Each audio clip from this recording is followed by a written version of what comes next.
Hey guys, welcome back to my channel. I'm Simon from Scar Illustration, and I hope you're keeping well. Today, I'm going to be doing something a little bit different. A paint over of an older painting of mine, just for fun. Let's dive in. Back in the day, when I created this particular painting, I was transitioning from traditional oil painting to digital painting. So I started off using Painter. My reasoning was that Painter was specifically designed for digital painting, and as such could do a number of things that Photoshop could not at the time. I also found Painter had a lot of options that other painting programs didn't. From brushes, papers, canvases, and different ways to mix paint. Which was good and bad. Bad in that it was a little overwhelming for someone just getting into digital painting. There was just too many options to choose from. And so soon after I finished this painting, I decided to move back over to Photoshop, which has been my mainstay ever since. I haven't looked at this painting in some time, and now that I am, I can see a number of things that need to be fixed. First off, all the colors are way too saturated. There's no sense of depth or volume. Then there's the vague and somewhat impressionistic background. The undefined ground area that the character is kneeling on. And the just plain weird anatomy. I mean, I get that it's a monster of some description, but at the same time, it needs to look like the limbs actually work. So, the first order of business was to separate out the character from the background with a quick path.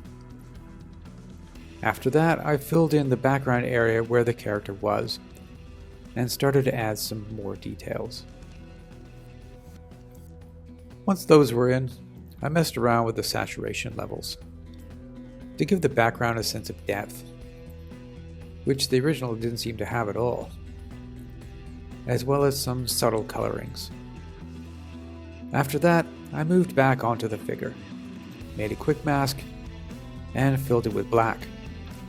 Changed the blend mode to multiply, and then added a gradient, so that the bottom of the figure would be darker than the top, which is where I want the focal point to be.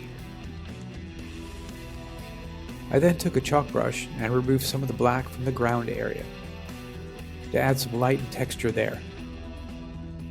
I then went back to the figure and added some darker tones to the sides and other areas, to suggest volume, as the original figure felt a bit flat.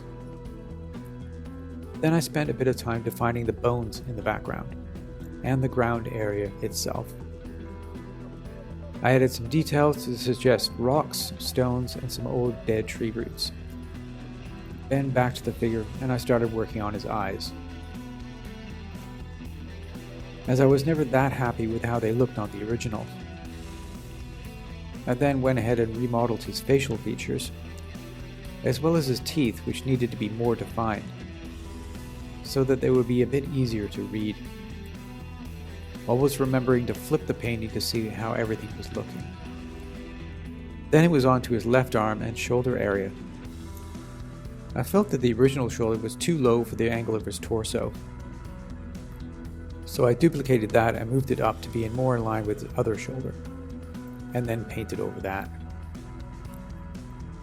Then I bounced over to the background and indicated a subtle mountain range to give the viewer some idea of the environment, as well as defining some of the clouds, before continuing with the figure's shoulder and upper arm area.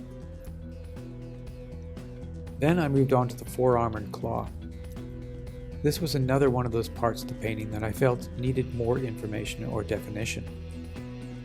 On the original, the claw is this kind of bulbous mass that didn't really make a lot of sense, so I went ahead and started indicating something that was a bit easier for the viewer to understand. Then I moved on to the other arm.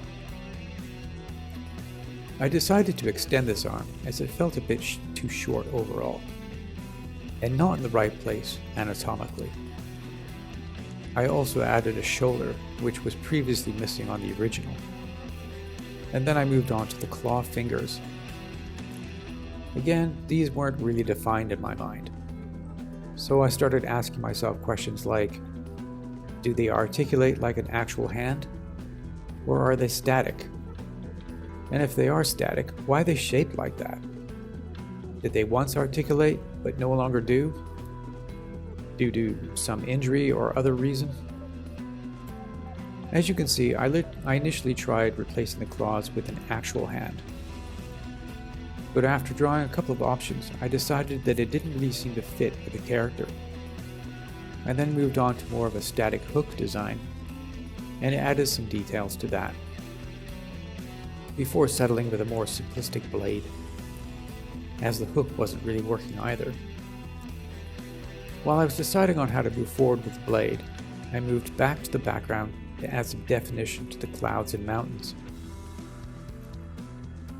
I let my mind percolate on that little problem. Then I moved back to the figure and started to render out his other shoulder and belly areas, before finally moving back to the blade. It still wasn't quite there, so I went through a number of different options. And while I was working on that, I noticed some other areas that needed to be fixed, such as the claws on his feet and the other arm claw. I then went back to his shoulder and moved up some of the musculature, as it felt a bit too low. Then I bumped up the values on his eyes as they were getting kind of lost, and added some details to his foot. After that, it was time to add some of the final details, such as the blood splatter and some reflected lights in the shadow areas. It was fun to look back at one of my older paintings and see all the ways, subtle and more obvious, that I would do things differently today. A lot of the time, I kind of feel like I'm not actually progressing at all, but it's when I look at some of my older work that I can really see the progress that I've made.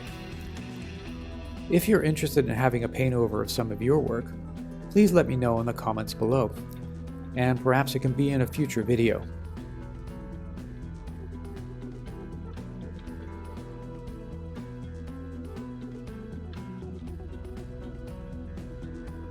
If you found this video helpful, don't forget to hit the like button and subscribe for more tips on improving your art. Thanks for watching, and keep on painting.